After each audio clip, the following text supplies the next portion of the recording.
Hello, this is Peter with another video. Today I thought I'd do another update on my Musa Basjoo. I'm also going to answer the question that I get asked all the time on all of my different Musa Basjoo overwintering videos. So that question is, when do I protect my Musa Basjoo? And I'll answer that later in the video. So yeah, I thought I'd just do another update on the Musa Basjoo, just showing what it looks like now in early October.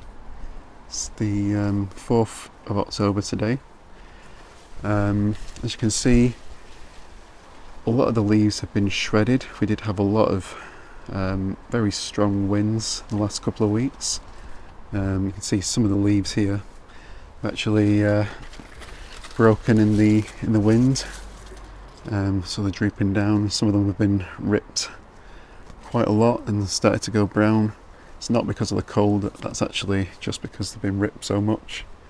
And you can see the new leaves are still nice and lush, just ripped in the wind. So this year it's grown reasonably well, definitely slower than last year. You can tell that because last year this pup here, which is now almost the same size as the original plant, grew basically from a tiny pup like that up to about here last year, and this year it's only grown maybe, I don't know, 40 centimetres, just over a foot perhaps, something like that. Maybe nearly maybe a foot and a half. Same with this mother plant, it's only grown perhaps a foot and a half, 2 feet in height. This pup at the back though has actually done quite well. It was probably down to about there, and it has probably doubled in height just above the wall now where the leaves are coming out. So that has definitely done pretty well, but I guess it's quite sheltered at the back against that wall, so that probably helps. There are a number of pups just starting to push up at the back. These are all sword suckers, which are fast growing pups. These could easily reach the size of this plant here in a year's time. So by next year I'd imagine they'd be something similar to this, or at least this big. So they do grow very fast once they get established like this. I do have another Musa Basjoo at the front of the house, which has grown a lot slower than these here, but it's only on its first year in the ground. It will definitely take a good few years to get them established. So this Musa Basjoo has now gone through 2 winters in the ground. It survived, must have been 3 or 4 years before that in a pot, so it was very, very slow in the pot. So yeah, you definitely need to get these in the ground or repot them into much larger pots earlier on. But yeah, I definitely recommend growing them in the ground. So you can see the new leaves coming out of some of these pups now. They're easily well over a metre in length. I don't know the exact size, but I'd say that's probably 1.5 metres. This newly emerging leaf. And this one here is possibly close to 2 metres. Absolutely huge. The height, I'd say it's taller than me now. I'd say it's probably about 6.5 feet, something like that. Where the leaves are just starting to come out here. That's where the top of it is, and I'm just reaching up, so that's probably about 6.5 foot where it's starting to come out at the top there. I reckon it's probably it might need another year or 2 before it flowers.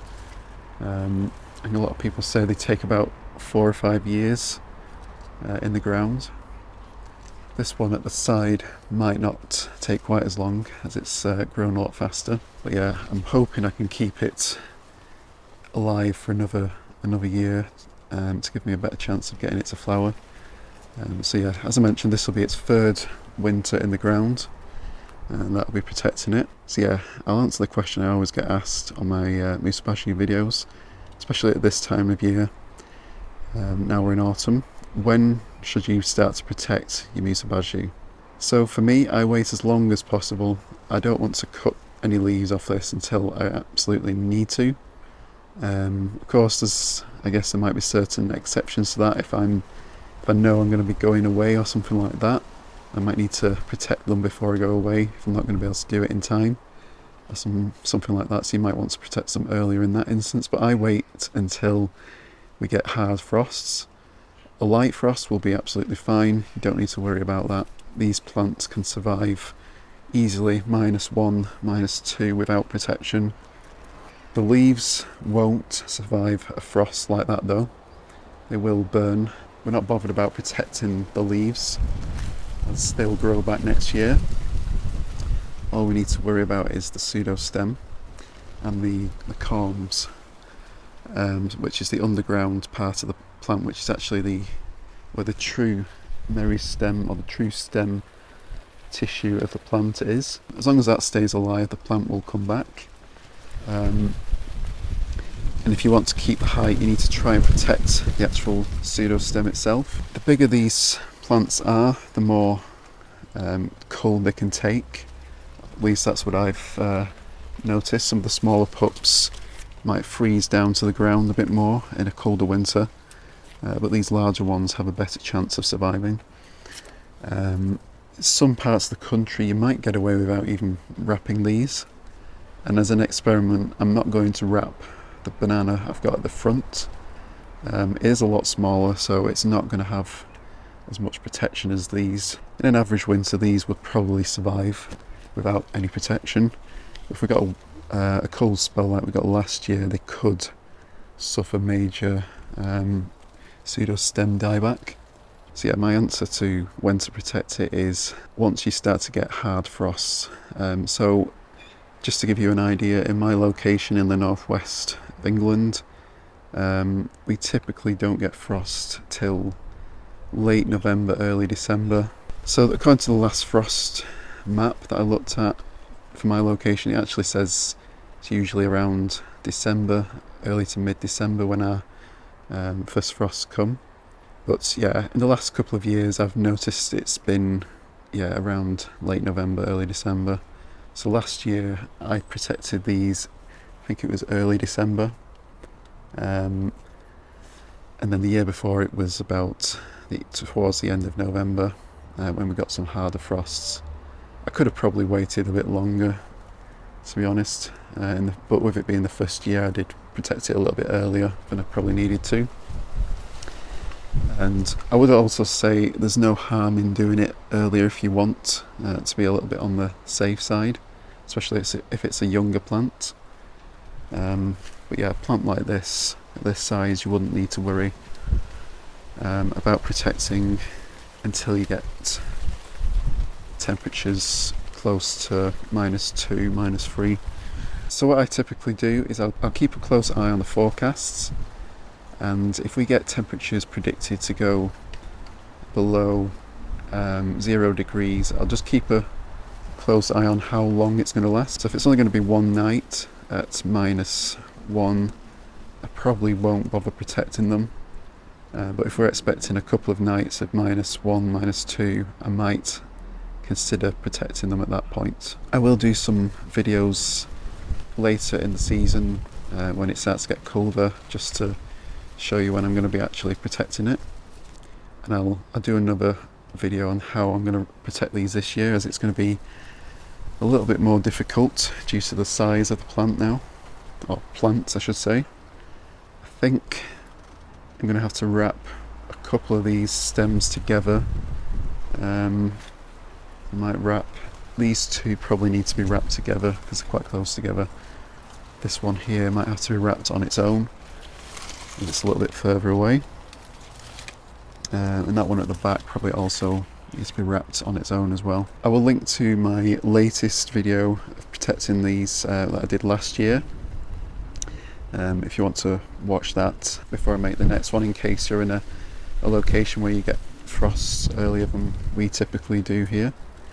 But yeah, of course, if we get a freak cold spell in October, November, I'll do an update. But typically, I wouldn't worry about protecting these until it gets very cold. So yeah, ultimately, you need just wait as long as you can, because you want to keep these leaves on for as long as possible to keep your garden looking as tropical as possible. Like I said, these can handle a very light frost. If we get just below 0, these will actually survive. They won't get. They might take a little bit of damage here and there. And sometimes the colour will go a little bit more yellowy. But yeah, it's not really a problem. They will survive a very light frost like that. And as I said, the pseudo stems are much hardier, so they can take a lot harder frost.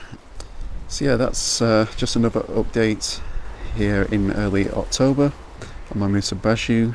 And yeah, I'll definitely do some more updates later in the year, especially when I'm going to be overwintering this.